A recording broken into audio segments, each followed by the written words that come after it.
So I'm Maddie Adamson. Ooh, sorry, is this too loud? I am chair of the Education and Advocacy Committee of the Jewish Women's Foundation.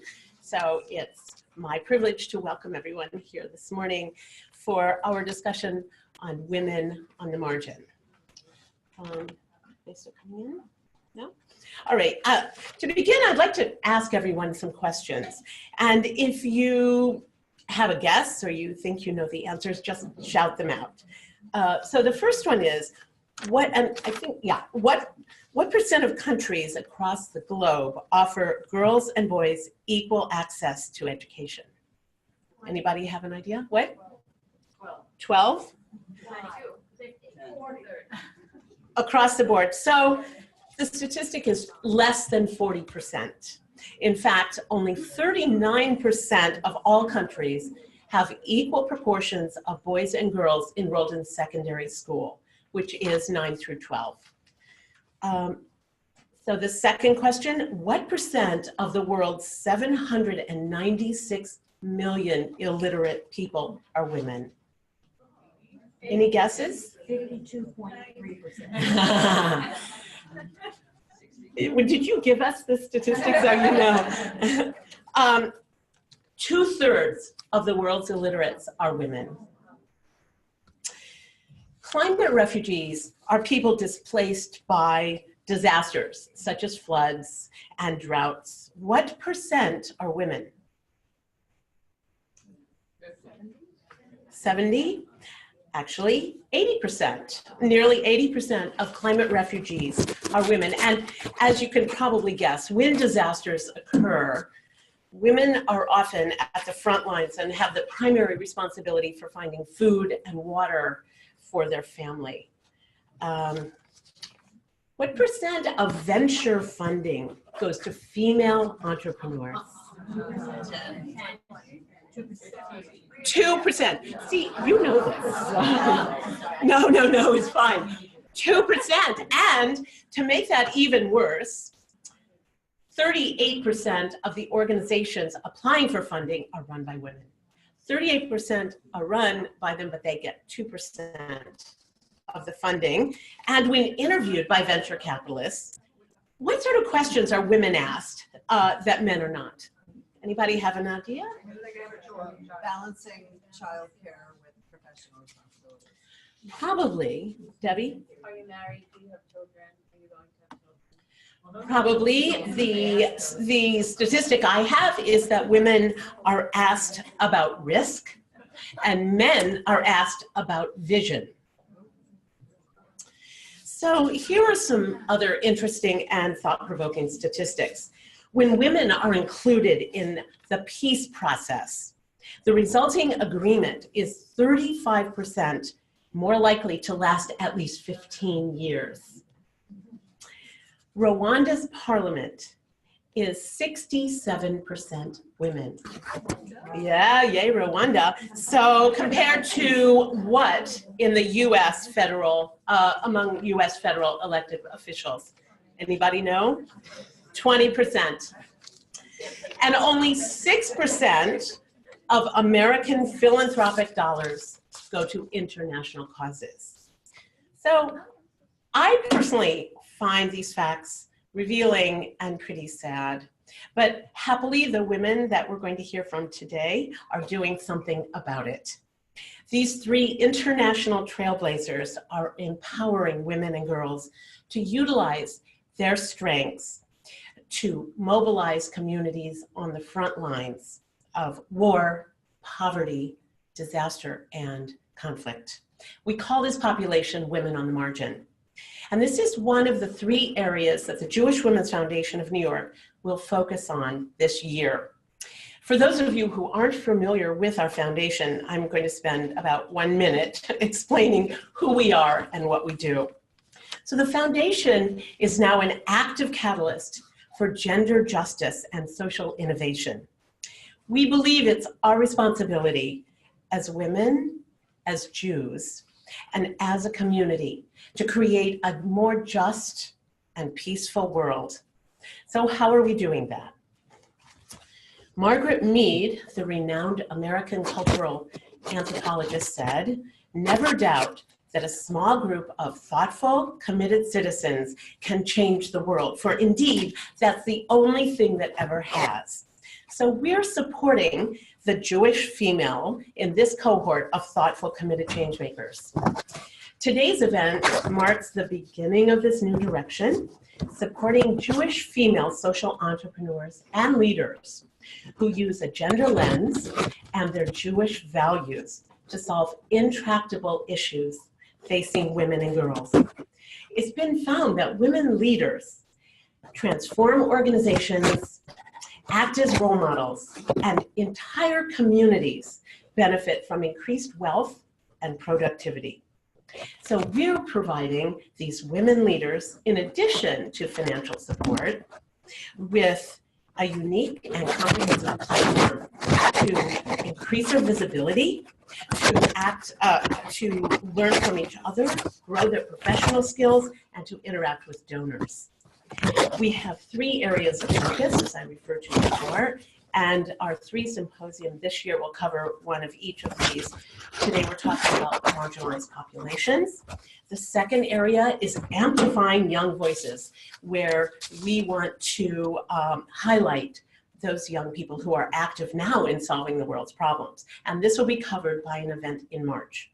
And then our third focus area is community and movement building. And we'll highlight Jewish female leaders who are bringing organizations and people together in new and profound ways, because we know we're strongest when we come together and collaborate to create systemic, lasting change, and we are celebrating those efforts. So our goal for our meeting today is for you to leave here with an understanding of how women and girls are being marginalized today, what is being done, and how. And we also hope to inspire you. We hope that you'll feel compelled to become engaged or further engaged as a participant, a supporter, an advocate for both the Jewish Women's Foundation and these amazing organizations that you'll learn about. So again, thank you for joining us. It's now my pleasure to introduce our president, Debbie Cosgrove, who will share a Devar Torah. So thank you again for coming. Hello, fabulous women and people. I should say all people. I'm Debbie Cosgrove. I'm the proud president of Jewish Women's Foundation of New York. We're so excited to have you all here this morning. And as we do each meeting, I'm going to frame our get-together in the living rhythm of our Jewish calendar. So as we all know, we're in the midst of Hanukkah, the Festival of Lights, and it's really a glorious time of year, right? Short days and festive nights. Grateful moments as well, but a lot of hassle, right? A lot of hassle, good hassle, but a lot of hassle. And maybe that's what it's about. It's maybe making the hassle so it's a good place to pause, because maybe that's what lighting the candles is all about. So, right, each night we add one candle and then another candle and watch the light. And we're told only to display these candles, not read by them, not utilize them in any way, just let them be enjoyed and watch their glow. And maybe that's exactly the point, just to pause and watch them glow. And here at Jewish Women's Foundation, that's kind of what we do. That's all what we do. Women supporting each other, lighting each other's light, and pausing to enjoy it, honor it, watch it glow, and support it. And certainly that's what we're doing here today. Our Torah portion this week is Miketz, and that doesn't let us down either. We're in the middle of the Joseph story, and that is quite a story full of dreams and opportunity and trauma, forgiveness, and ultimately redemption. Joseph this week is called upon to interpret Pharaoh's dreams. And he does such a spot-on, inspired job that Pharaoh wonders aloud, can we really find another person like him? And we kind of all know this feeling, that awestruck feeling that you're in the presence of someone at a right time, witnessing something, acting in a way that's so special and so powerful. You wonder, is there anyone else like this? Well, today we're here because we know there are people like this, and we're introducing you to at least 3 of them this morning. Sasha, Yifat, Marjorie, we are so blessed and honored to have you here with us today. Each of you has dreamed a dream, worked with local leaders or pharaohs, made an impact on the community, attended to broken relationships, been put to the test, and found yourself acting in a way that we wonder, could there really be other people like you? All of us here today, in a way, are women on the margins. And all of us here today are activists, change makers, and visionaries. All of us dream our dreams and light our lights. Thank you all for being here, and enjoy the morning.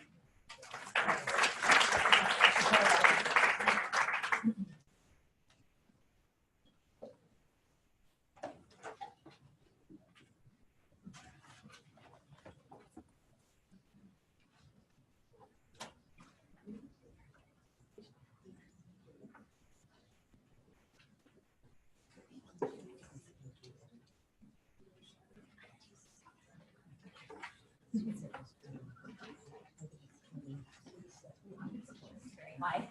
We got a few extra Jewish ladies. We got a few extra answers.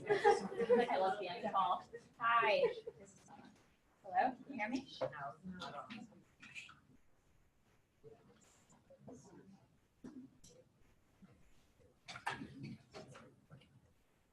Hello.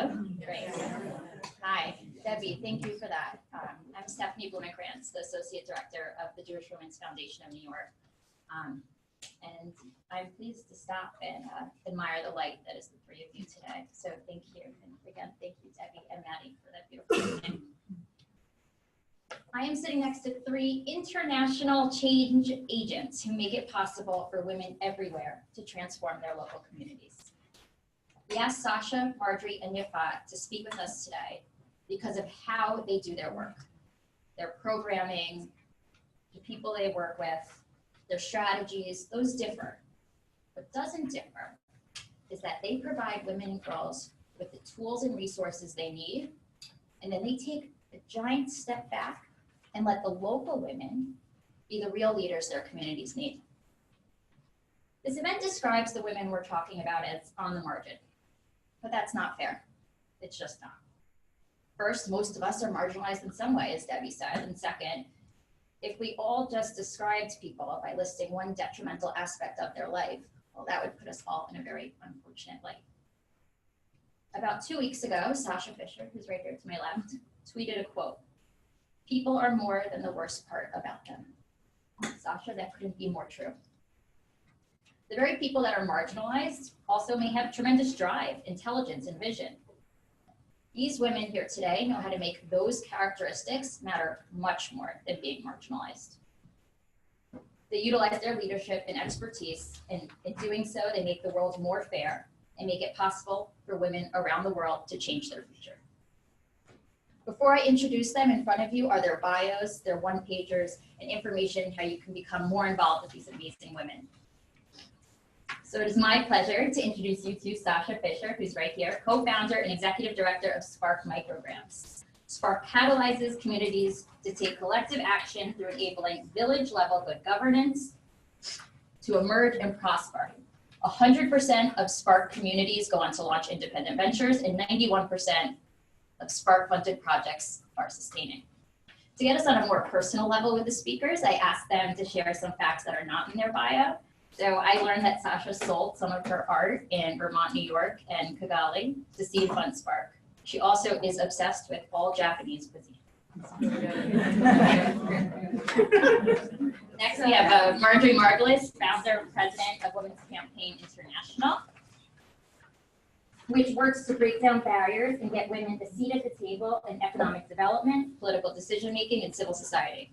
Women's Campaign International has done work in over 50 countries across the globe and provided more than 500,000 individuals with skills to become leaders in their community.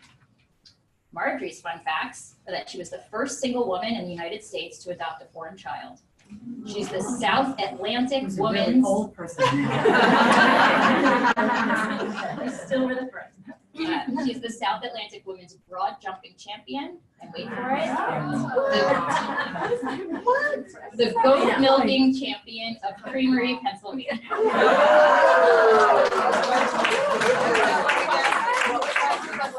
the goat milking champion. Maybe we'll, if there's time after, we'll I nursed all these children and I knew how to do it, honestly. All right.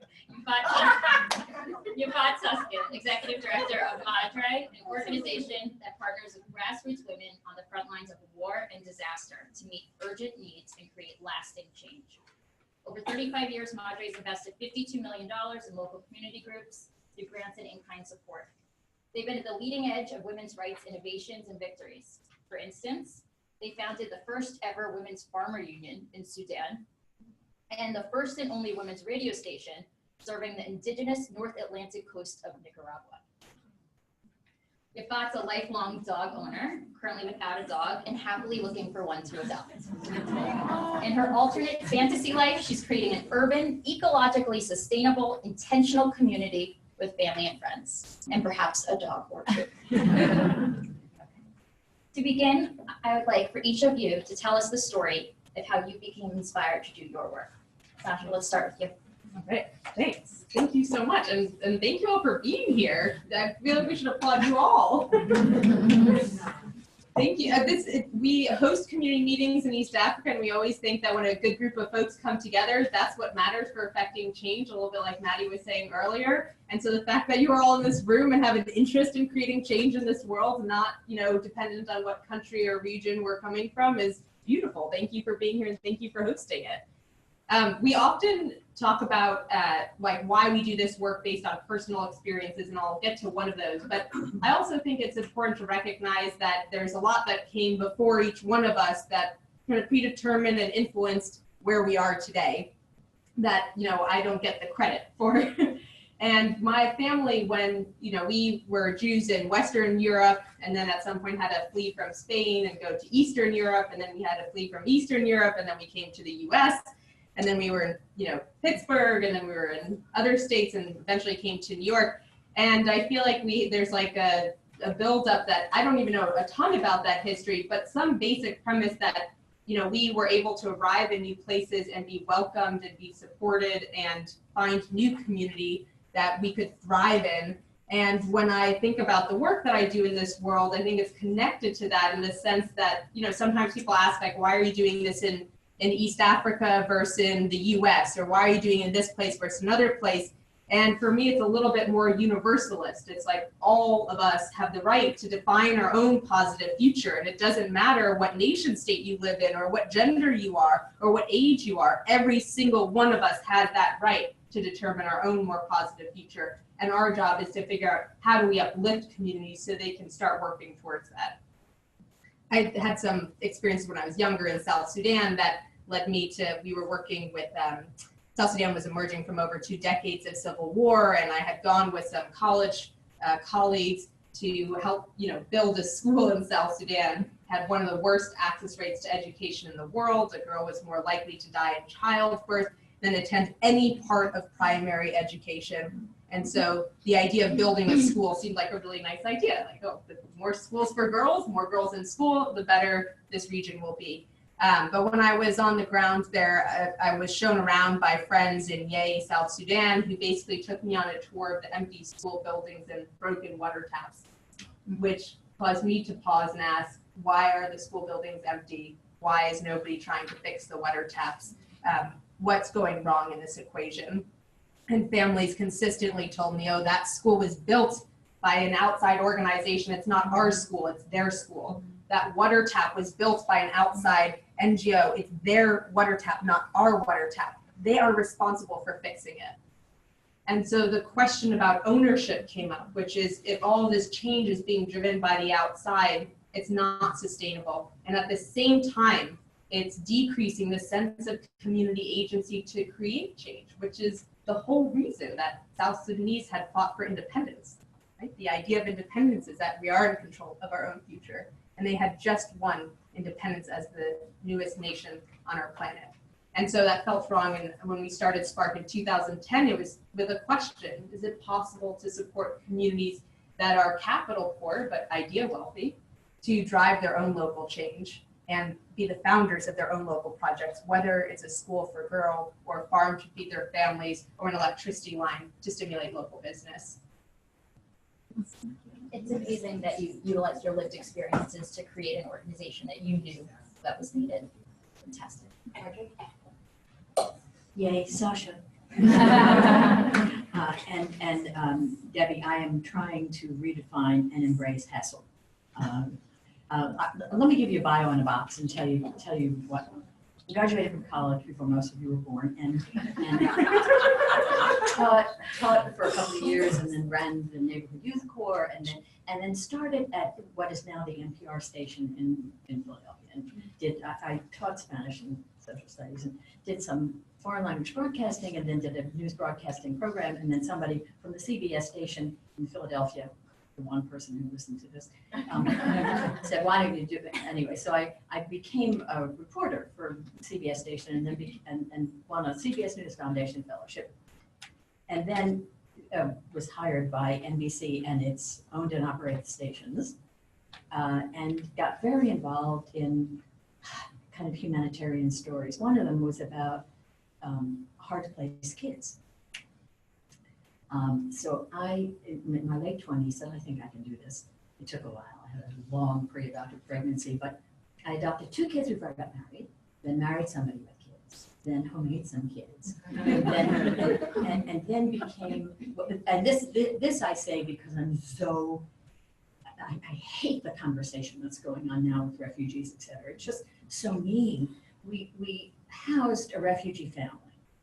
It was originally a mother and a little boy. Little boy is 4. He is now an anesthesiologist and has 3 kids. It's so sweet. I have 20 grandchildren. I have 11 kids. But it was a mother and a kid, and then they found her husband in an education camp in Vietnam, and then there were two nephews, and it was a large family. It was certifiable, honestly, but for our kids, it was so rich and incredible. And I was with NBC for a lot of years, and Today Show and all that kind of stuff, and owned and operated all these ridiculous children. And in 1991, a very unusual group of women, very unusual group of women came to me and said, run for Congress. And I had always said to my kids, you cannot win if you're not prepared to lose. This was the most Republican district in the country to be represented by a Democrat. And I won by, I only went into election night with a concession speech. There was no way that I was going to win this seat. And I won, surprisingly. I say to my kids, you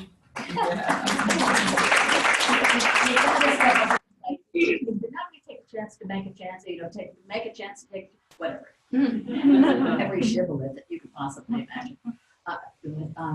So I won this strange seat, and I don't want to go into the details, but it was a very unusual kind of drive-by, but a great experience. And in 1995, I became the director of our delegation for the Beijing conference. And when we got back, the White House said, we've got to get more women to the table. So born was Women's Campaign International. Our first grant, I went to the University of Pennsylvania. Our first grant was,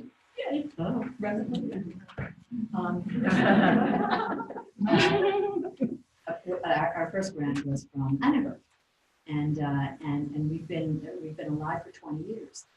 Peaks and troughs, and especially, it was really easy when Hillary was at the State Department. Now there's not this interest in humanitarian, and I'm good and good.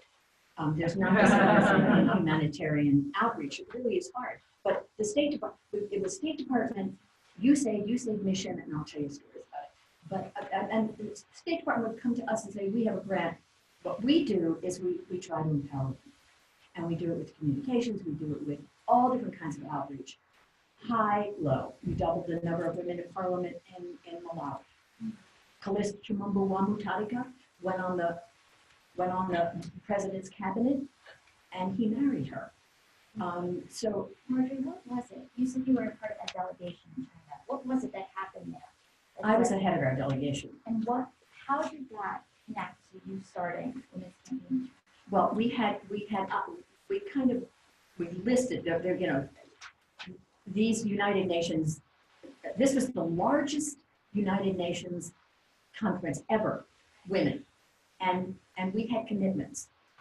But all the NGOs came, and then the official delegation, Hillary was the head of it, And one of the commitments was to empower women. There were others, but I mean, and that was our commitment. Does it answer your question? Anyway, so that's how it all started.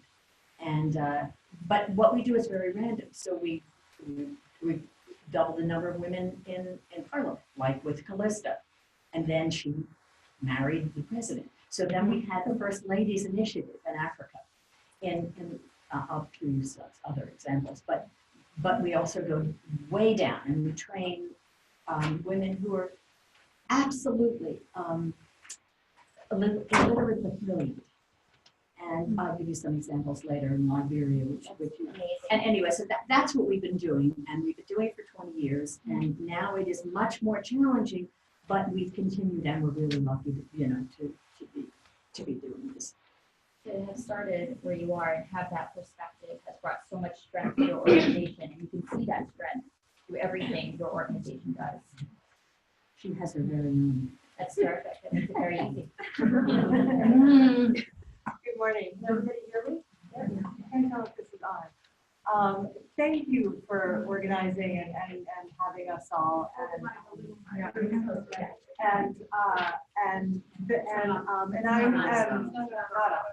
Push the button. Is that better? Yes. Thank you. Anyway, I am very excited to be in conversation with the two of you. I was thinking about your question, Stephanie, and I think for me, I spent my early childhood in Israel, where I was born, and at that time we found ourselves a lot of nights staying, especially up north, in bomb shelters, and it was always like really hard to fall asleep down there. I was a little kid, and I have this memory of my dad doing this like bedtime ritual with me, where he would say to me, close your eyes and picture a little girl just across the border in Syria who's also afraid of the war, and wish her good night. And that will help you fall asleep, and that will make peace come faster. And, it's funny to me now thinking about my dad, who's like kind of a cynical person. He was like really not trying to be profound. He was just trying to get me to like shut up and go to sleep, as anybody who is a parent has found themselves in that situation at some point. And I did not set out to do this, but it is really noticeable to me the way in which those ideas really shape the work that I do now, and the approach that MADRE has to our work. The notion that all of us can do something to bring peace, the idea that it's possible to reach out to somebody across difference, across conflict, and that when you do that, you're actually helping yourself.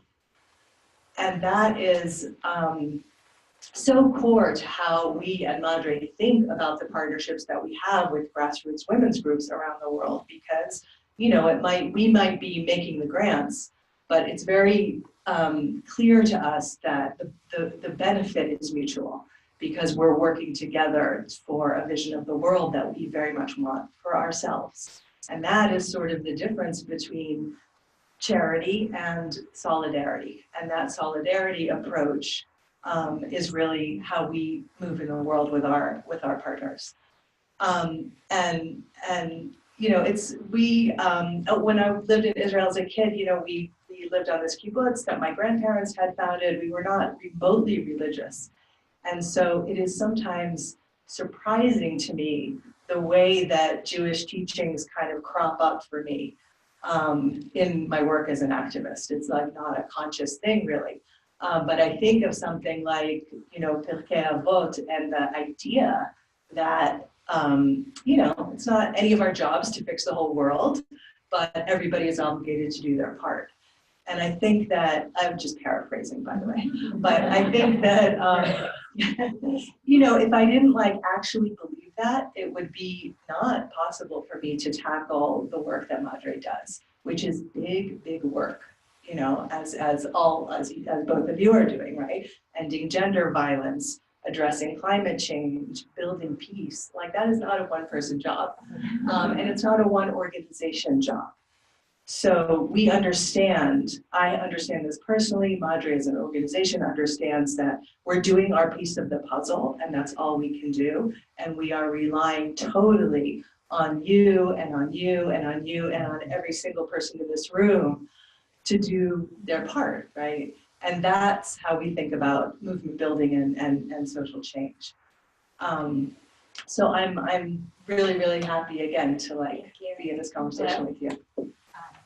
That's terrific. So what the Jewish Women's Foundation does is we look for women leaders who are inspired by their Jewish values. We don't dictate what those values are, and it's very interesting and fascinating for us to learn with the women that we support and work with what Jewish values have brought them and continue to bring them to their work each day. I think what makes your organization so successful is that when you come to work, you're bringing that story from your father. You're bringing your 10, 20 grandchildren. You're bringing that empty schoolhouse. You are taking your whole self and bringing it to your organizations. And now that I think that's unmatched, and not many people do that. It's amazing. So I introduced you earlier by giving statistics about your organizations, and it showed that you were clearly leaders in the field.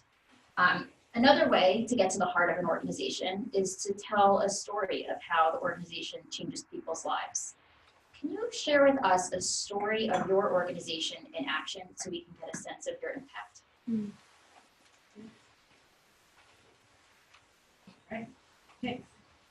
Yeah, so we've worked, Spark's been around for about 8 years now. We work across 6 different countries, and we have a coalition of grassroots, locally run organizations, governments, and civil society groups that are using a methodology that we've been developing over the last 8 years.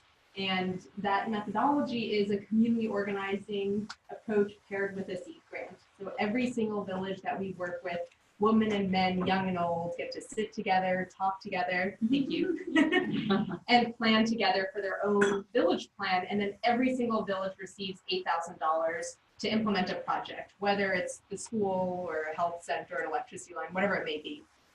And when when we were developing this approach and iterating on it, we've made a lot of changes over the years and how we structure those community meetings. So for example, we've worked in over 200 villages at this point, so we've seen it in a lot of iterations. And I remember sitting in Uganda with a colleague, Alan, and we were talking about focus groups and how to increase female participation because lots of women were coming to the meetings now, but they were not always talking as much in the meetings. And we host village meetings where 70 to 150 people are showing up. There's lots of people there. And we bring men and women because if women's voices rise, but men aren't listening to them, well, that's not going to help much, right? It's not the women abusing themselves.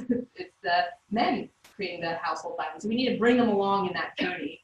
And Alan had a brilliant idea, which is when we do these breakout groups, every village defines a goal that they want to see their village in 3 years.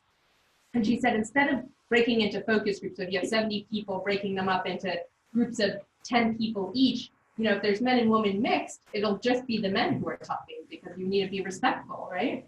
And so she said, let's gender the focus groups and break them out into women's groups and male groups. And then we had only women in some groups and only men in other groups. And, and then out of that, it went from very low participation to across the board now, 56% of the people attending each meeting, 56% of ideas at meeting, and 56% of the leaders that are freely elected by citizens are women in those community meetings now. And it within the design, just one more small tidbit. As I sat, I always like to ask community members when I sit in the meeting, I get to sit in a lot of village meetings, it's beautiful. It's like the most stunning thing to be in the middle of, 100 people who want to create change in their village and actually working towards it. And I remember I always, ask the question after the meeting, like, why do you come? This is a lot of work. You just sat for 2 hours in the sun. You could be growing food. You could be hanging out with your kids. Like, why do you come to these meetings? And I remember in Rwanda, a woman stood up amidst, we're all outside. It's a little bit cloudy. The people are sitting on the rocks and the grass. And this woman stands up and she goes, I've come to this meeting because I know now that my voice matters. Look at who our facilitator is, the woman who is running the village meeting. She said, Mandela, she's a woman. Look at her in a leadership role. Look at you. You're the CEO of the organization. You're a woman. clearly your voice matters. And look at me, I was the one to propose the cow project in my village. I had never proposed a project before, and that was the project that they were doing. So she said she knew she would keep coming back to those meetings because her voice mattered. It wasn't tokenist, it wasn't, you know, I'm gonna give an idea, but it maybe we'll get lost in things. She knew that it mattered for her to show up to that meeting and that her village, her community members, her neighbors were benefiting from that cow project now. On average, they double their household assets based on these projects. So she could see that tangibly. I thought that was incredible. I was like, okay, I'm sold, I'm sold. I mentioned earlier they all had very different strategies. You intentionally work with women and men. You hit on this a little bit, but can you just say a sentence or two about why that is? Yeah, certainly. I mean, we believe it's really important to bring everybody along in the journey. And there was a village actually in the DRC that our facilitator was working with, and it was the most challenging village that any facilitator has worked with before. And there was a woman who was like considered a witch in the village, and she was basically convincing everybody to not show up to the meeting. She thought, you know, people shouldn't show up because it was giving the community too much power, and they would take power away from her, and she didn't have a leadership role in it. And it got really bad. And then eventually the facilitator realized, oh, like nobody's coming to this meeting because this woman is dissuading them from coming. I'm going to get her into a leadership role. Bring her along in the journey. It's the same thing for men. Don't sideline the men. That's what we're seeing in this country. Right? We're seeing the backlash from men believing that they're going to have a loss in power. We want to bring everybody along so that when women stand up and run for leadership positions, they're not being opposed or they're not threatening their husbands, but their husbands are there rooting them on and cheering them on and appreciating their voice. You cannot change women's empowerment without men being supporting in that same capacity. And I feel like that's really critical, and there's devastating effects when you don't do it. South Africa, for example, just little tidbits, like in South Africa, there's really high rates of blind rape, in part because of the threat to what is your role as a man in society. When that's threatened, you're going to try to find power in another way, and you don't want that to happen. Thank you so much. Wow, I don't know where to begin. I'm going to try and be short. One of the places that you told me that was Liberia. Please. When I was in Congress, the head of our delegation was the head of military appropriations.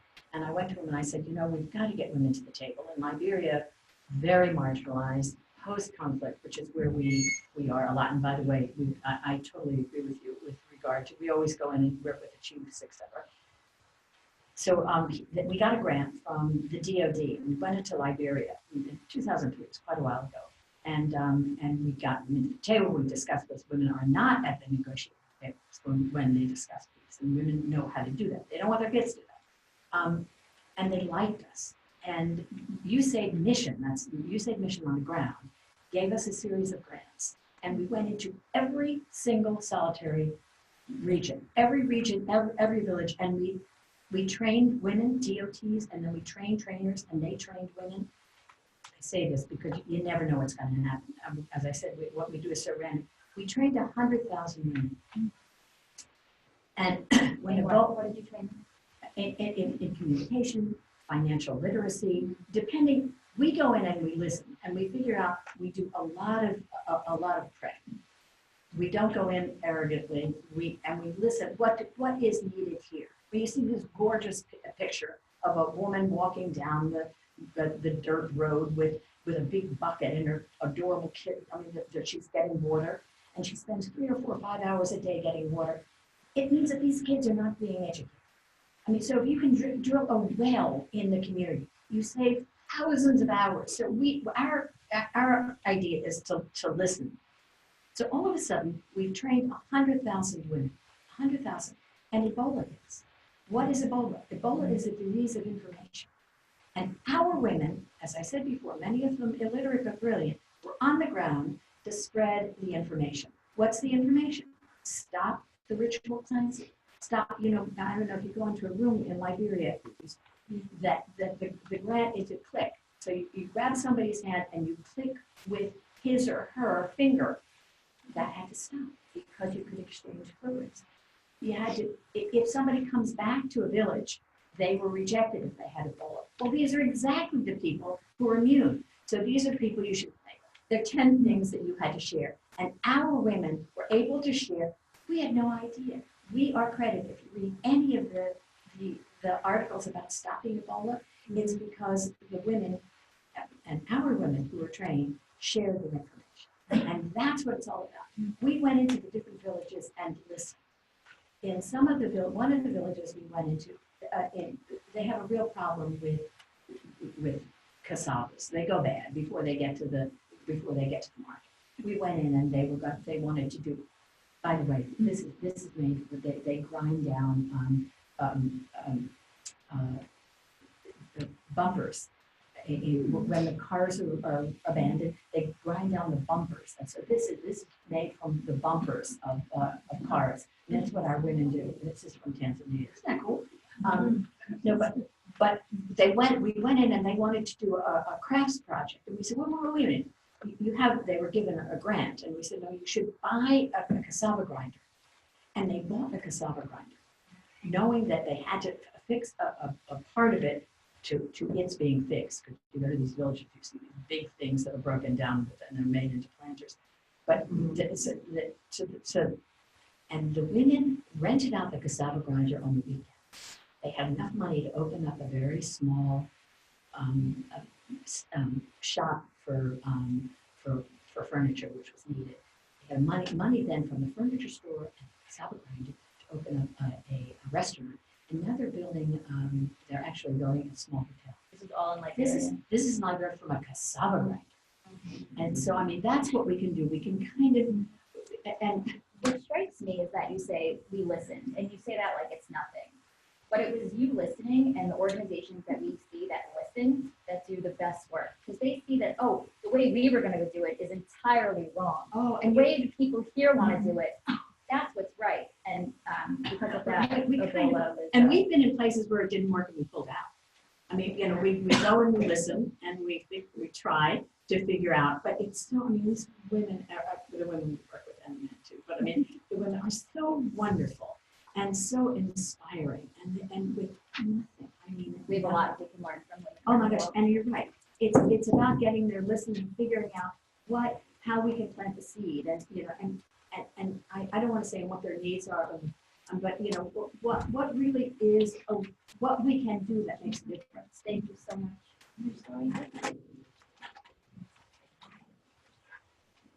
Yeah. So I'm going to share a story from a couple of years ago. I was in northern Iraq with the partner organization that we work with there to launch a program that they were working on for young women who were coming out of sexual slavery, who had been held by ISIS, some of them for a number of years. And, you know, we all saw those headlines after 2014, right, of girls and young women being kidnapped by the busload and like literally sold in markets. And it was a rough trip for me. And I met a couple of the girls who were going to be in that program, and one of them in particular, a young woman named Raisa, was really kind of struck me. And she was, when I met her, so traumatized that she couldn't make eye contact with people, she couldn't speak, and she for sure could not take care of this infant that she had at the time as a result of her time in captivity. And, and our partners have been working on this program, doing trauma counseling, setting up vocational training, setting up these kind of support circles where women and girls work with each other to kind of model healing and doing kinds of work to rebuild themselves internally and figure out like what they want for their lives, what they want for their communities. It's hard work. And there's nothing magical about people being able to heal from that level of devastation. And so I was really so overjoyed last week when I talked to my friend and colleague Yanar, who runs this program in northern Iraq, and she had just done a big workshop of all the girls and women who have been involved in the program over the last couple of years. And I was remembering that really painful memory of this one young woman, and I said to her, how is that girl Raisa? Is she still part of the program? And Yanar said to me that Raisa had come to the workshop. And not only had she come to the workshop, but that she came in smiling and chatting with her friends, and that she led a peer circle with other young women and girls who had been more recently escaped from captivity, to model for them the way that healing is possible. And you know, she's not like a trained social worker or anything like that. But sometimes the most important leaders and teachers and role models, and we all know this in our own lives as women, are our friends. And so to be able to sort of take that power of women's friendships and build a program around it, it is just, to me, like such a genius move. And again, like on the part of our partners, right? Not something that like we could have gone in and planned for them. And I guess the last thing that I'll share that I just love that, you know, told me this is that she said that when Raisa came into the workshop, she had her now sort of like toddler kid, you know, on her hip, and she like kissed him on the head and sent him down to play and said to, you know, her, with kind of a giggle, she said to her, I'm raising him to love and respect women. That's how we're going to defeat ISIS. What was the workshop that Raisa did that ultimately led her to with all these people? So, the ongoing program that the Organization of Women's Freedom in Iraq, which is the name of our partner organization, does is different kinds of interventions for women and girls in Dahuk, in Kurdistan. Most of them are still living in refugee camps. A lot of them are the sole surviving members of their families who've been targeted with genocide from the Yazidi population. And they have been, you know, daily, weekly, offering these women different kinds of trauma intervention, different kinds of vocational trainings, using vocational trainings as a way also to do healing and rebuilding. Small example, the girls asked for a sewing workshop because there is a market for clothes, in part because everybody was displaced in a way that they lost all their possessions. So people literally don't have clothing. And the first thing that the girls did was learn to design dresses, and they worked with someone who was a seamstress and somebody from the university in Erbil who was a social worker who led a workshop through the dressmaking process about making clothing for ourselves, but using that as a metaphor for building the lives that we want, and sort of weaving together our lives, our communities, the relationships that we have, because these girls not only have to heal from what was done to them, they have to rebuild their entire communities. And those of them that have been through the program are very, very clear about that intent. And we're going to see them in the future in parliament, in positions of leadership. Can I add? It's amazing.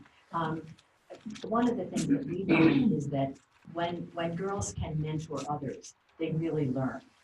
We have a program in Philadelphia called GALS. It's because we were asked in West Philadelphia to come on and do the kinds of things that you do internationally here. So we started a very small program called GALS. We now take it all over the world, and we Skype with our gals here. The young woman who runs the program, whose name is Bryn, when she was 9 and 10, had a pen pal. We're also doing a program in India. Had a pen pal in India. We were doing a program in India, and she had totally lost touch with her completely. And she, of course, found her on Facebook. Mm-hmm. We were doing a program in Mumbai in the Tata Institute, and this young girl is way up near the Tibetan border, so there was no way in Ladakh. Bryn wrote to her and said, I know you're in Duke, we're way down. She gets back and says, no, I'm studying at the Tata Institute. Oh. Okay. So I get back, and you can actually look it up on your internet. I get back and I call the newspaper and I say, this is really a cute story. After all these years, the newspaper says, do they still have their letters? Both of them still have their letters. But when they were 9 to 10, under their bed, both of them. So now what we're doing with our, fast forward, Bryn starts the work, runs our program, our GALS program, and we get a grant from Kenya. And Bryn goes over and does a training in Kenya with 60 girls. I wish I had the pictures. Fabulous, all their hands raised and everything like that. And now the girls in Philadelphia are pen pals with the girls, and we Skype. And what we're trying to do is make the world a better place. What's amazing there, Margie, it starts with the organization in both of your situations. You reached out to a young woman in this instance, and then that young woman then had the ability to reach out to other young It's all women. person to And person. that is actually where the magic It's what we is. want to do. Yeah. And they'll never, ever forget it. I mean, they will never forget it. I mean, like Bryn connecting with her pen pal when she was 9 and 10. And now she's an old person in her mid-20s. But it's so important. And for her to be the conduit, to make sure that this happens, it's so incredible to watch it. Thank you, Sasha, you something Yeah, like after hearing the story that both of you are bringing up, I wanted to call out a little piece that I feel like is really remarkable about how you're talking about both the stories and this idea of like listening keeps coming back up. But I think you guys are pushing it beyond just listening, and that's abnormal for the international development field and for government. And I want to call that out. Like, if you think back for yourself, like to something that you are extremely proud of in your life, I bet it wasn't something that you just chimed in one day and gave an idea in a group meeting, right? It's probably something to do with your kids, but something you've built over many years. It's something that you've invested a lot of time and energy in. And when we talk, about these programs and how you listen to people, I think it's going beyond listening, right? That's like somebody could show up to a meeting and you hear them say, we want a school, that could be listening. That's not what I hear in the stories, at least. And what I'm hearing is, and that we feel is really important to push the envelope in, is how do you get decision-making power into the hands of the people that you're supporting, not just a little bit more of a voice. And when you're saying they're actually in government roles where they can make those decisions, where they're running their own programs, this is really pushing the envelope. In international development, traditionally, billions of dollars go into what's called prescriptive aid, where we come in and we define, it's horrible. It basically doesn't work, but we spend billions of dollars on it. We come in and we impose projects. And it doesn't get down to the communities. Exactly. The second phase is like what's really popular right now is participatory. I'm calling this out because it's so popular. They're basically saying, if you're getting to benefit from this project, you can participate in it, but you're still not in control of it. And like the next wave of efforts, what's going to be really effective for this world in government and development programs and how do we actually build a world that's inclusive and dignity-based, exactly, Yeah, it really is how do we put decision-making power into the hands of the people that we're serving? That's where it That's gets a to. huge. I want to add on. Yeah. So, you get at something very important that we need to go beyond listening. And I want to know what that is. So if you manage to transform entire communities, and you do that, and you're not part of the community, nor is your organization. So what are you doing? What's the listening end? A lot of, is this thing on? No. Can you hear her? Now it's on? No. Let's swap. Okay, I'll use this one. This one's on, right? Yeah. Okay. Yeah, I think one of the things that we recognize is that when we're doing social change work to promote gender equality, that is also cultural change, right? And we have to be able to think about that in its totality. And Debbie, you were reminding us before that we are this week celebrating Jewish resistance to an empire trying to impose cultural change on Jewish life 2,000 years ago, and it turns out that people still really don't like that, right? So whether it's at the hands of a foreign military or at the hands of a very well-meaning nonprofit, for social change to be empowering, it has to come from inside of the community, as both of you are so clearly describing, right? And for us in particular, because we do a lot of work, I mentioned the Yazidi community that was targeted with genocide. A lot of our partners are indigenous peoples in Latin America and Africa and Asia, and their cultures are threatened right now, as we all know, by assimilation. They're threatened with annihilation. There are a lot of them on the verge of cultural extinction. So it becomes, in those contexts, even more critical that social change efforts really are owned by people from inside of the community, and that women are doing that, claiming their own cultural change that they want to see. And we were, and I think that anybody who has ever enjoyed being at a bat mitzvah can relate to that, right? And all of us, I think most of us, understand that as, a cultural innovation that is like all about promoting gender equality within the culture, and that in that process has really strengthened the culture. And I think what's important to remember about that, now it seems like such a given, right, that you have a bat mitzvah for most American Jews. But what's important to remember is that required a political struggle, a serious political struggle in most congregations where that innovation is now seems like par for the course.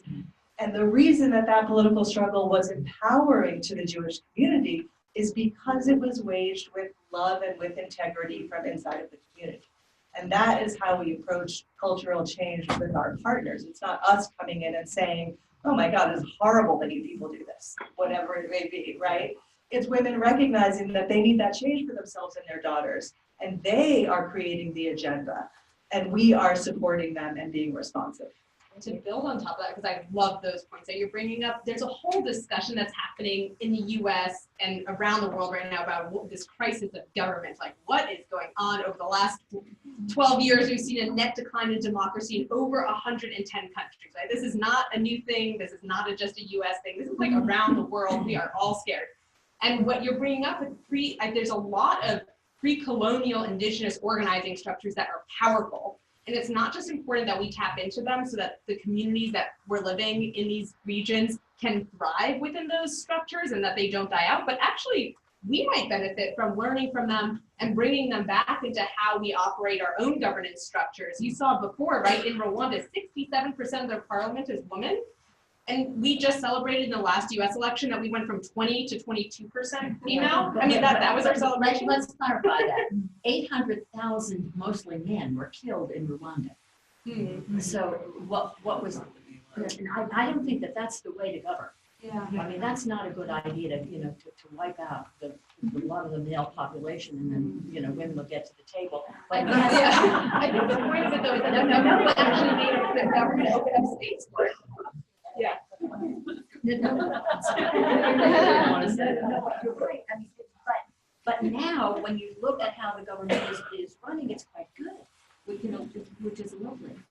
One of the things that I found when we had the Liberia crisis, I was sitting with Hillary and she said, well, what we really have to do is get the hospitals in and the military in and billions and billions of dollars. And I kind of said, and we really have to work with the women. And these are women on the ground. And in fact, when we went in, the hospitals were no longer operative. They were furious with the military. They had spent gazillions, and it wasn't getting. And we're so kind, and we really meant well. But what you said is absolutely right.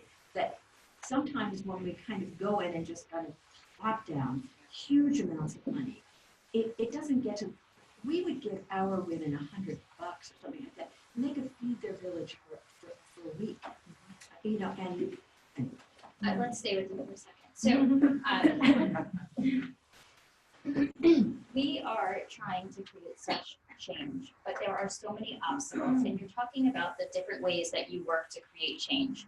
Can you talk for a second about the obstacles? What are the obstacles in front of these women you're reaching, and what are you doing specifically for the women to be able to overcome those obstacles?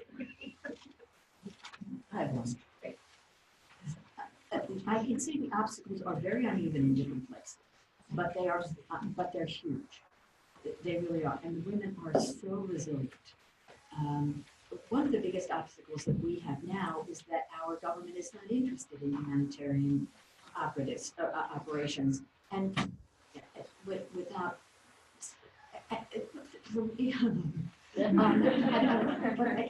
What I'm interested in is the words that are going into the ozone. They're so unkind, and we are good people.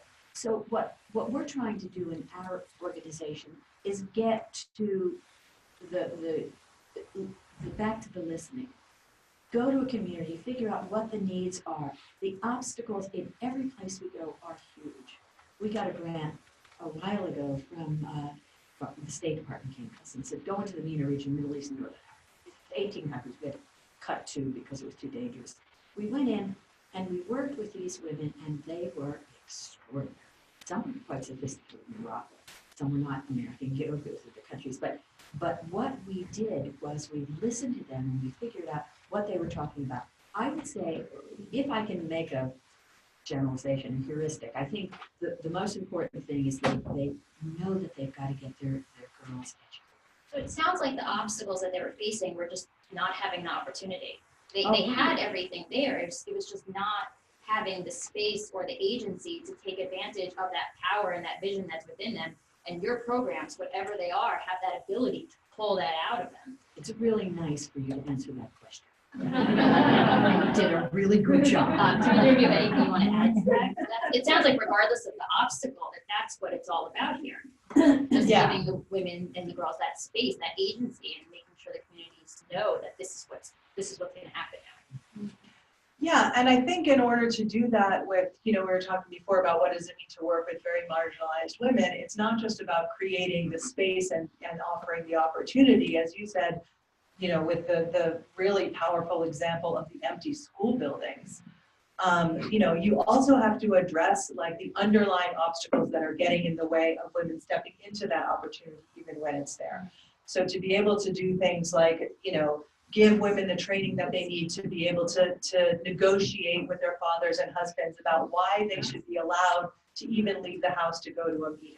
We're talking about like very, very basic skills that people need. So I think, that is an element of it. And I think, when you're working in war and disaster settings, as we are with communities in crisis, I think for us, what we see a lot of times as some of the biggest barriers is the fact that not just in those settings, but everywhere, women are primarily responsible for taking care of the most vulnerable people in society, right? And so when people are pushed to the brink of survival in a war after a disaster, those needs become really hard to meet. And what ends up happening is that women are spending their entire life energy just finding clean water, just collecting firewood, just making sure that their kids are gonna literally be able to live through the night in some cases, right? And we all understand that when you're in that situation, you're not thinking about how are we gonna get this provision in the Constitution, or how am I gonna, even something as important as make sure my daughters go to school. So, and very rarely do women who are marginalized and in those situations of extreme crisis have an opportunity to really work to be addressing the roots of that crisis.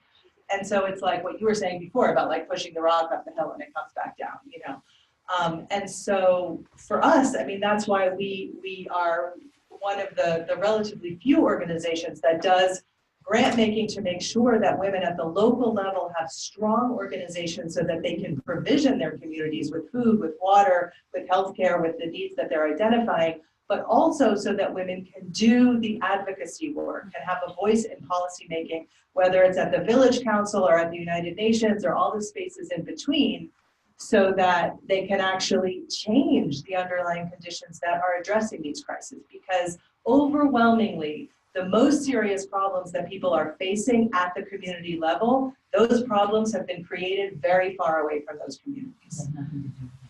So, One sec, we're gonna, we have 5 more. We can't be seen as the ATMs. No, we cannot. It's very important that we go in and plant the seeds. Yeah. So in about a few minutes, we're gonna start Q&A, so I just wanted to tee that up so you start thinking of your question. Yeah, thank you.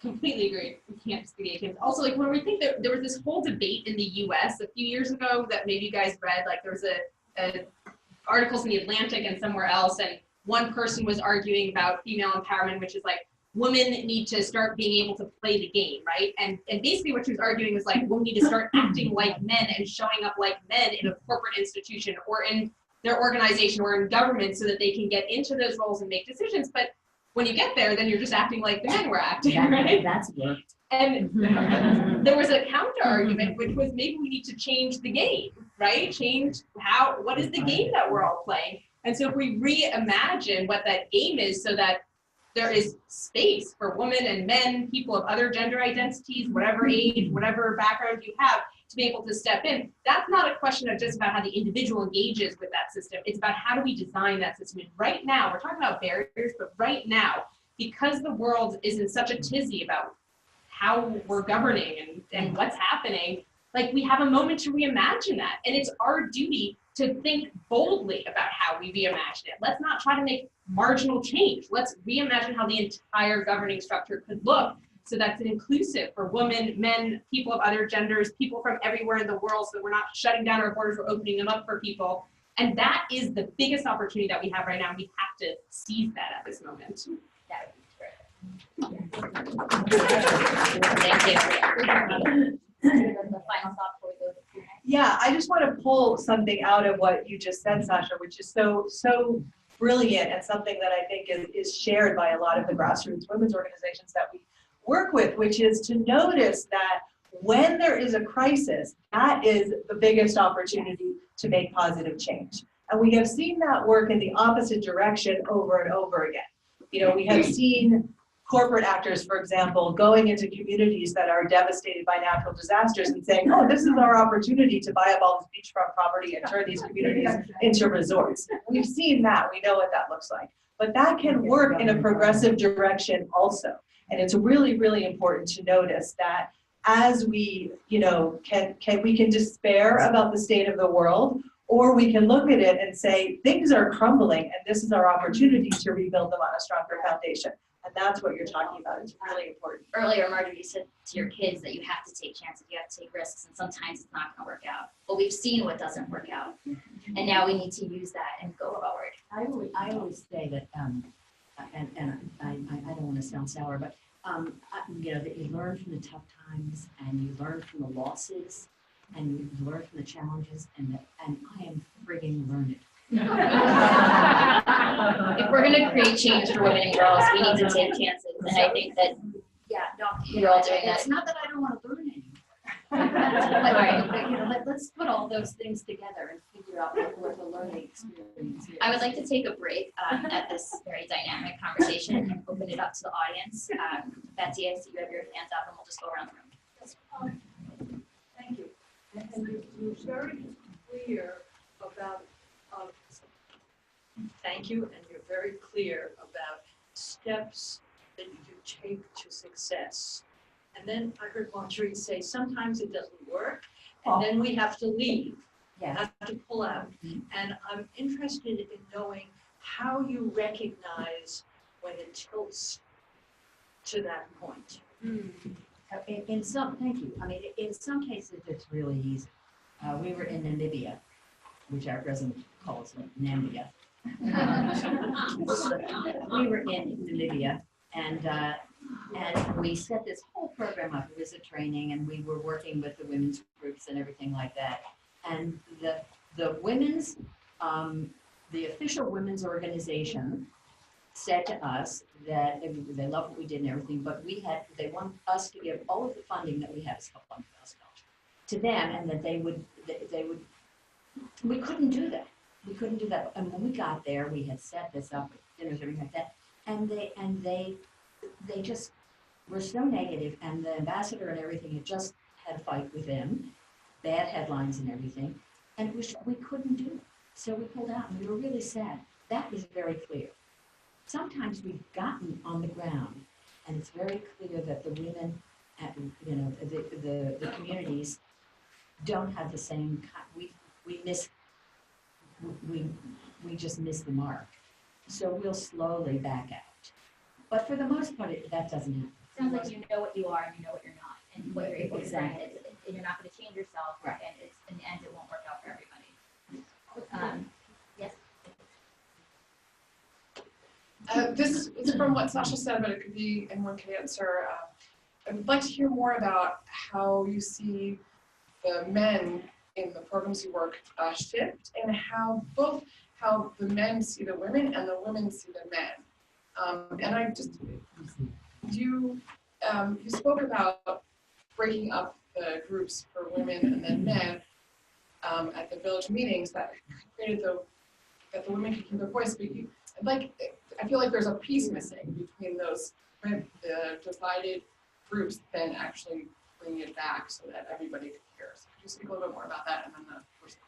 Absolutely. And this is a complex thing, right? The whole world over is trying to figure out how to navigate this. Like, how do we make sure that people are respectful for one another? We're not threatening the men and they're coming along with us.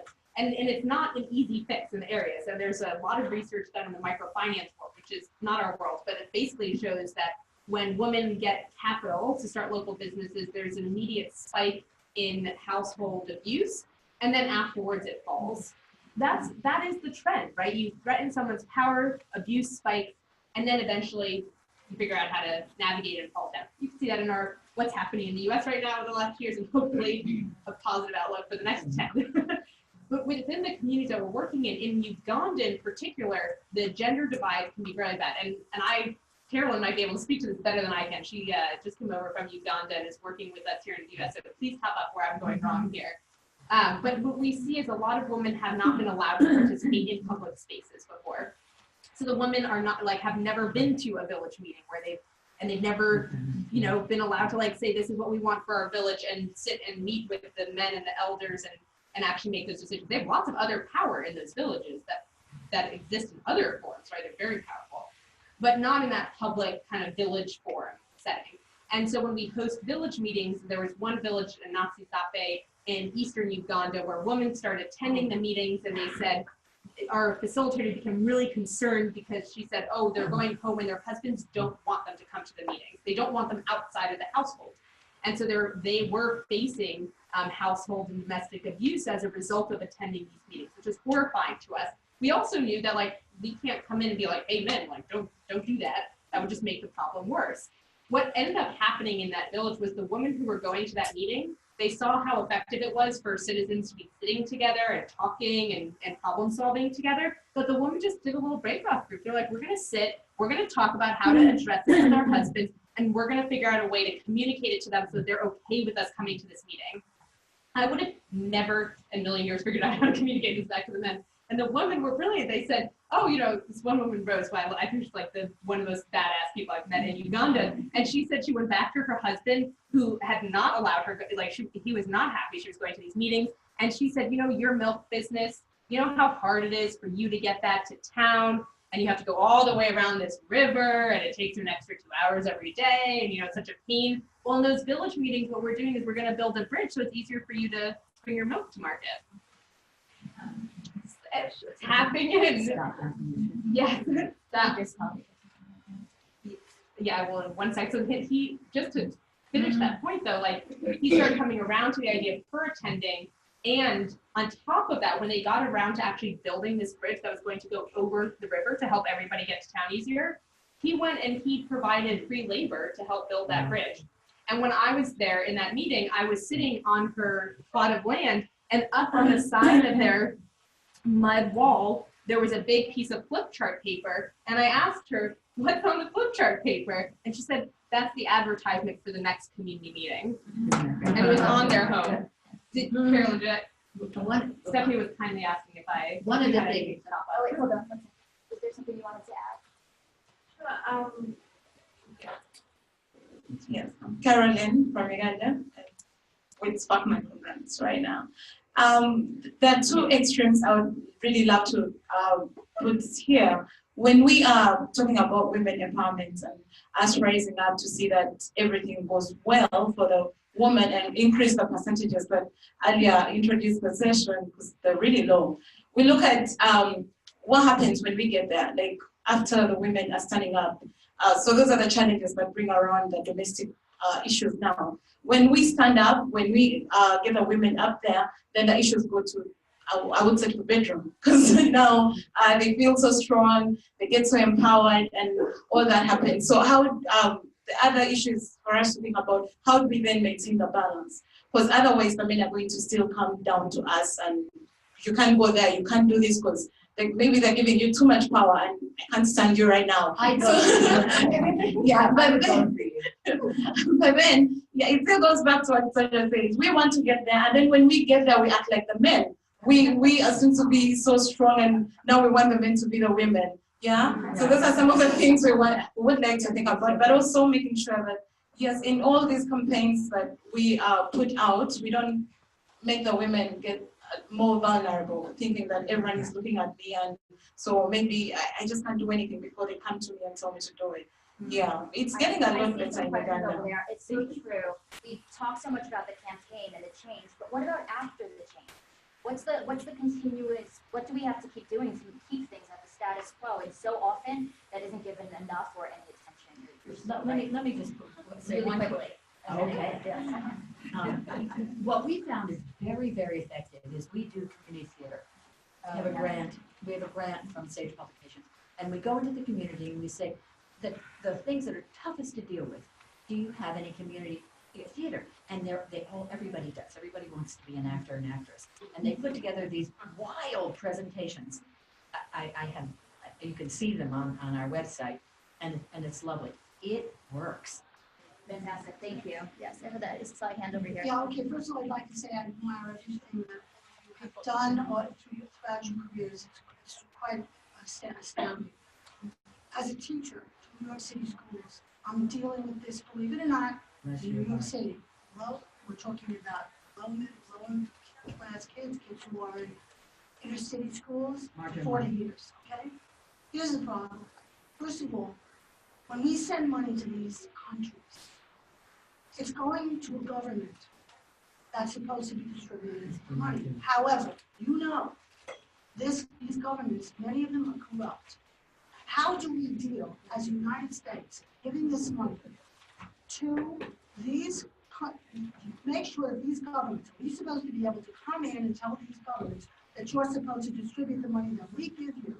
How does that happen? I mean, we're going to talk about the reality of the situation. That's one thing. Now we're talking about culture. We are talking about dealing not only with trying to empower women, but we are dealing with a culture that is hundreds, maybe thousands of years old. And how do you deal with that culture? You can't just come in. I mean, I've seen it myself in New York City and just assume that I can fix everything that's going on. And I'm going to make a suggestion. As much as we don't like this, we have to deal with the men. Thank you. We have to bring the men in, and we have to, without the women, we have to sit down. And also not deal with the governments. We go right into the community. In the localities. But make sure that. Yes, because what's going to happen is you have got to make friends with these men. And you have to get there to get them to understand it doesn't do any good to talk to just the women. I'm dealing with it all the time. Thank you. Thank you. You raise a lot of good points. Thank you for being a public school teacher. I grew up in that system. It served me well. But we all say that. We've got to deal with the men. Right, and I think also, you know, and also I want to lift up what you're pointing out, which is the continuity between what we're seeing in our own communities and what women are dealing with all around the world, right? These are not just problems like in some remote over there. And you know, in terms of dealing with the men, so to speak, I think that I want to say a couple of things. I mean, I think on the level of ideas and what our approach is, it's really, really important for us to all understand and to be communicating in a way that we understand that human rights is not a zero-sum game. It is not true that when one group of people gain more rights, another group of people loses their rights. And yet that is what we're hearing from the far right wing in this country. It's what we're hearing also in communities where social change, cultural change is being interpreted either as a threat to the culture. What's really meant when people say that is it's a threat to male power. It's not a threat to the culture, because culture belongs to everybody. It is a dynamic and evolving thing that we create and recreate in the daily practices of our lives. So that is a code, and what that code means is that that's a threat to my privilege, right? That piece is true, and so also when we're talking about working with men, we need to check ourselves that we are not operating too much out of our sort of good girl training and being overly conciliatory. At some point, everybody has to face the fact that, yeah, we're talking about taking away not your power as a human being, but these unfair privileges that you have on the basis of gender. And that will be a fight. That is a fight. So as much as we programmatically, in the way that we're talking about how do we strategize around it to make sure that we're not doing something to trigger domestic violence in the worst cases, right? You know, at the same time, we also have to face that, like, we are talking about a change here. We are talking about you not having the prerogative to tell me what to do at every single level of life. So we kind of have to hold it all. And I think that when we're talking about how we approach the men, there are a lot of good strategies to deal with. And so I'll just add one more to these descriptions, which is an example from the women that we work with in Sudan, who had a really uphill battle, ending a terrible practice of female genital mutilation in their community that was linked to preparing girls for early marriage, also very terrible. And as you're saying, like a long ingrained practice, not an immutable practice, a practice that is very, very linked to the material conditions of people's lives. Because if we have international policies that make people in Sudan poorer, it means that families are under more pressure to marry off their daughters at younger and younger ages, which triggers these kinds of practices. When people have healthcare, schooling, other things that are a matter of policy, those practices tend to free up in important ways. So that's also important to remember. Culture is not like a fixed, stuck thing. I really. So I just want to quickly say that, like, what the women in this community in Sudan did when they earned income from a program that we had with them in farming was they used the first harvest's money that they had to bring electricity to their entire village.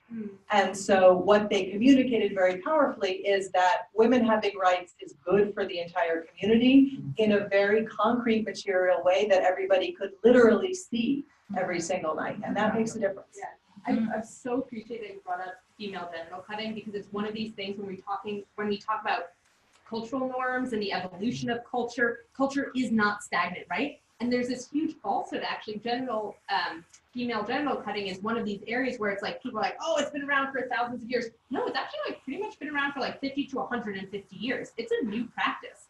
It has come about and it can go away. And we need to just make sure that we're recognizing how dynamic it is. And I so appreciate that you bring up that point about the evolution of it. And let me tell you what we do a little bit of.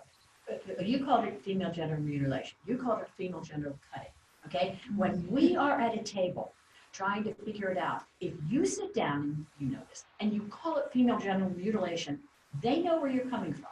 If you call it female genital cutting, which is what we try to do in communications, it means that you're willing to listen to both sides. And it's very important that we understand when we are sitting down, which is part of the listening, that in order to get these two, the moderate, middle, the same center, you've got to know what the conversation is. You've got to know what the words are. You've got to know what those things that are being sent into the ozone.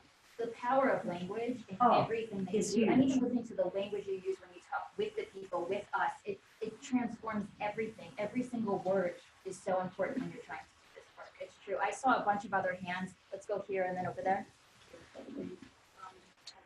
I want to say I'm inspired by each and every one of you. I'm so glad I struck you from great men. I'm also a domestic violence advocate and law attorney, and you spoke about the law and rights of women. And I wonder if everyone in this room is aware that the law in New York State is very much gender neutral, and there are men that are automatically entitled to joint custody of their children today, when 5 or 10 years ago that was not the case. And we have women that are breadwinners and supporting their families. And there is a huge shift going on, especially in the Northeast, where we've had high wage earners. And to me, that means that women have to choose their partners well. They have to try to keep peace at home, the way we all try to do if we're married or if we're living with someone. And ultimately, if they have leadership qualities, if they have earning qualities, then maybe they let their husbands or their partners or their same-sex partners take a little bit more of an active role in the domestic sphere. And the laws now support that.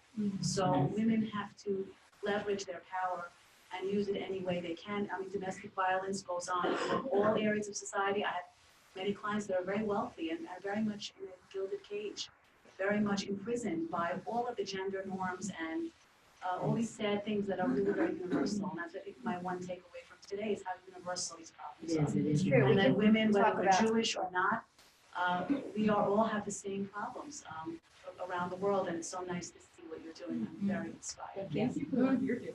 Thank you. Yeah, geography can mean something, or in some senses not mean very much at all. There is a hand over here.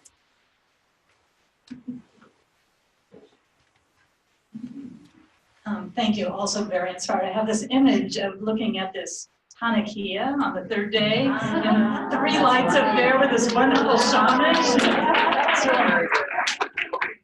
My question is, to what extent do you share with colleagues and grantees that you're Jewish? And if you do, what's their reaction, response, if any?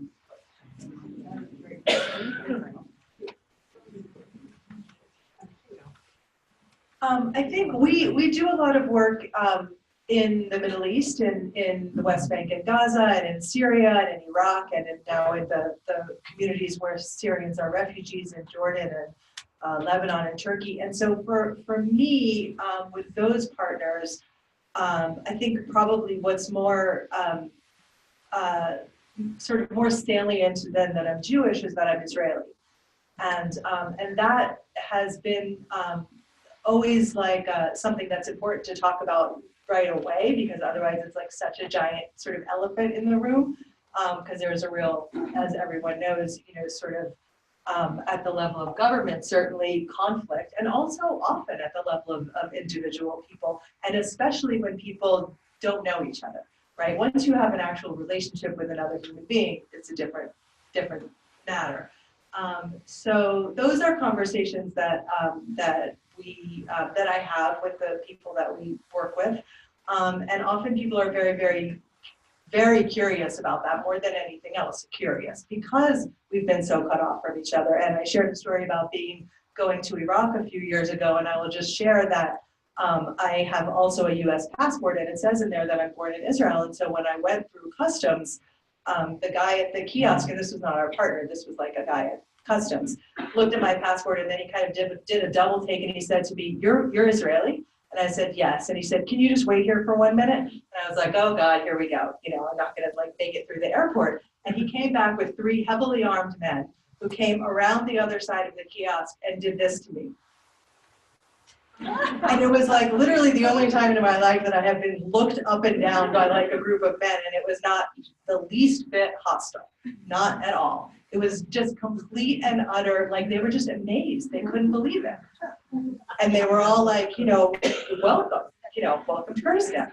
And then there was a long line, and so they were asking me like millions of questions about Israel. But that is like the experience that I've had over and over again, is that, and certainly with our partners, where we have much more of a basis for conversation, is that people are interested and curious, and that all of us, I think, who have cultural experiences, as you were saying in the beginning, Sasha, introducing your family story, when we can use our identities not to like put up walls, but to sort of have a solid basis of knowing who we are and use that to reach out to other people, that makes all the difference. That's really a great question. I'm asked all the time what my background is and everything like that. And, I have a little bit of a connection with the and so I'm always asked the question, well, how are the grandchildren being raised? And that's open conversation all around the world, because I'm introduced as, I had a life before I became a mother-in-law. But I'm asked that question all the time, and I talk a lot about my dad. I talk a lot about my dad always saying that if you can make a difference in the life of one person, you can all that kind. So I refer to it all the time. Explain your connections with them. I'm hearing some whispering, and I don't know everyone. My son is married to Chelsea.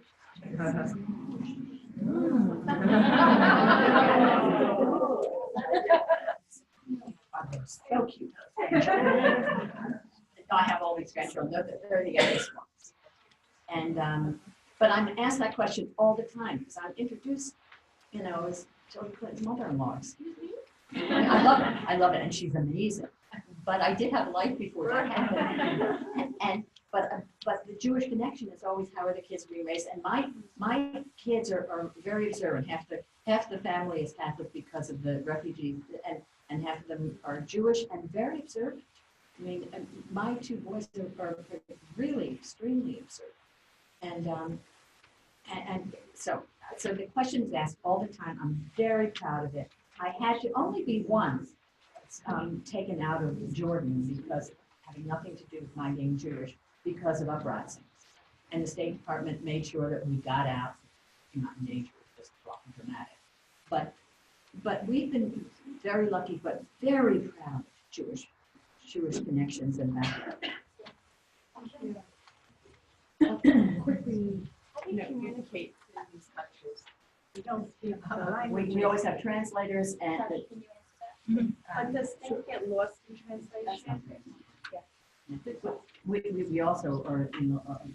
We are closing it, so Sasha, can you answer that question, and then I would like to do a closing side. Okay, the Jewish way. One of the values at Spark, we defined our values as an organization, and we talk about them every year. We talk about them in our reviews. We talk about them at our annual retreats. And one of our values is being authentic.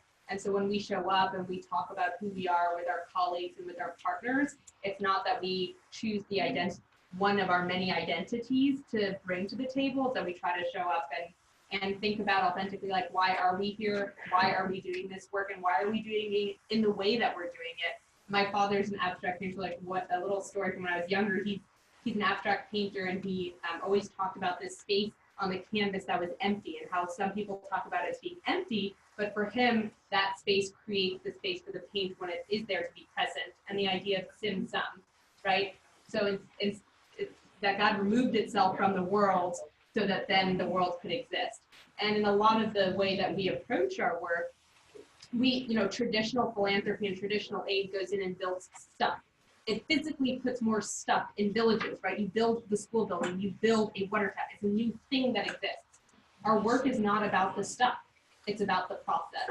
It's about creating this space for people to show up in that space and create their own future. And it was helpful for me to recognize the connection with where I was coming from and the values in some, in how we approach development and how it's a little bit different from other organizations. Just like it might relate to how in Rwanda there were pre-colonial organizing structures where community members sat together and did volunteer projects together, and that's a very Rwandese thing to do, and that comes through for a lot of my Rwandan colleagues.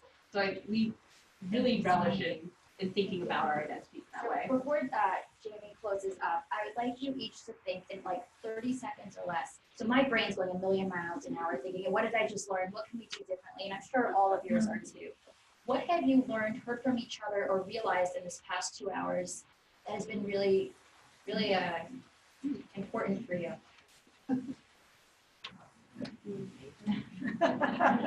We want you to go first.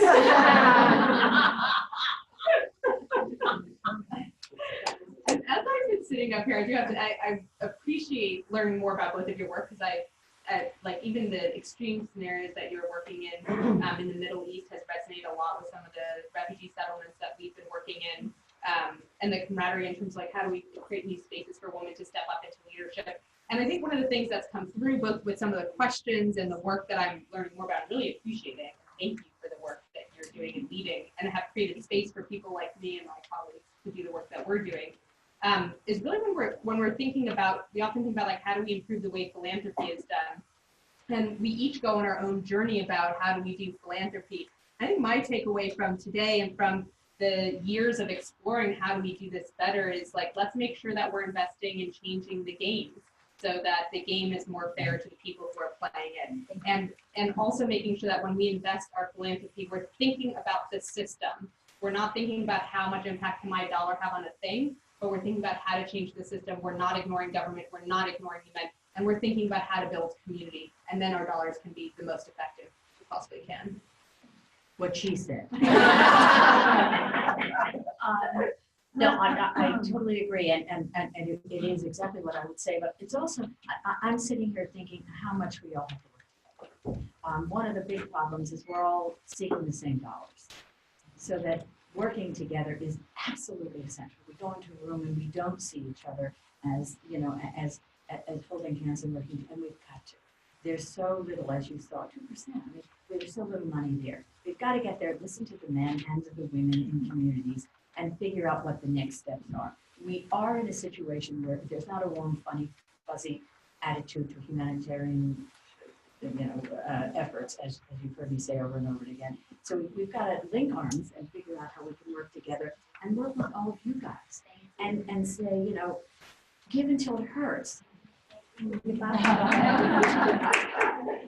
Yeah, I was thinking about the fact, listening to both of you talk, and I don't know if this was intentional in how you planned the panel, but how we have this kind of intergenerational little vibe going on. You talking about like the work that you did in the early 90s and being part of the Beijing conference.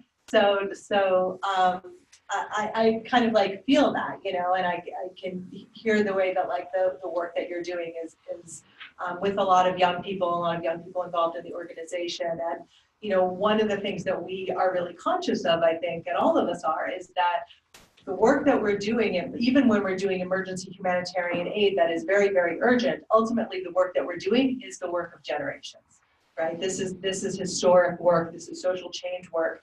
And as I was saying, like we are each going to do the piece that we can do in our lifetimes, and then we're going to pass it to you and all the girls that all of us are working with, right? And so that is just sort of like an appreciation to the organizers. And I want to thank the three of you so much.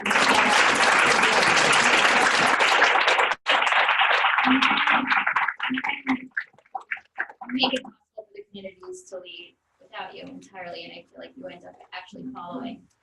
And for that, you're very substantial people to all of us, so thank you. And I would now like to turn it over to our executive director. Because I'm just going to be a minute because we have to end on time always. I just want to thank you. I'm Jamie Allen Black, the CEO of the Jewish Women's Foundation. When I go home, when I go home, my husband sometimes says, "Don't executive direct me," right? And he's awesome.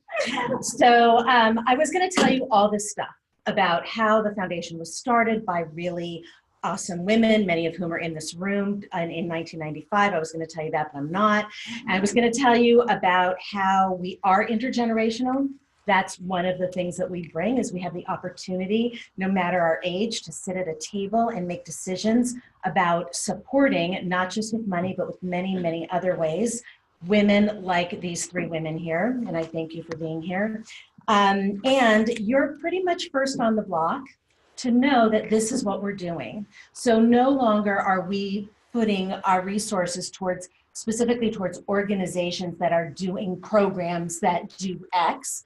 We're looking for awesome women like these three, and there are hundreds of them who are using their Jewish values and a gender lens to change the world for women and girls. Oh, I just got the chills.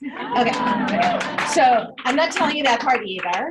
But I am telling you that you are welcome to be ambassadors for this work. And there are many, many ways to do that. And tomorrow, if you have signed up the way you were supposed to sign up by giving us your email, you will receive an email, and in it will be ways to participate, an article that came out today in E-Jewish Philanthropy about our new direction.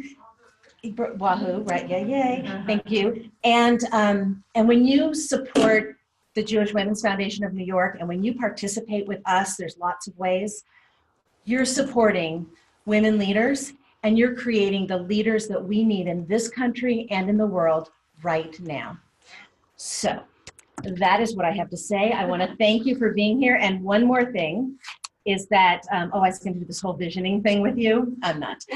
So I just wanted to say that before you go in the hallways or in this room, speak to them. They're here. They're here to talk to, engage them, embrace them, support them in any way that you can, because that's what we do. So thank you for sharing your morning with us, and happy Hanukkah.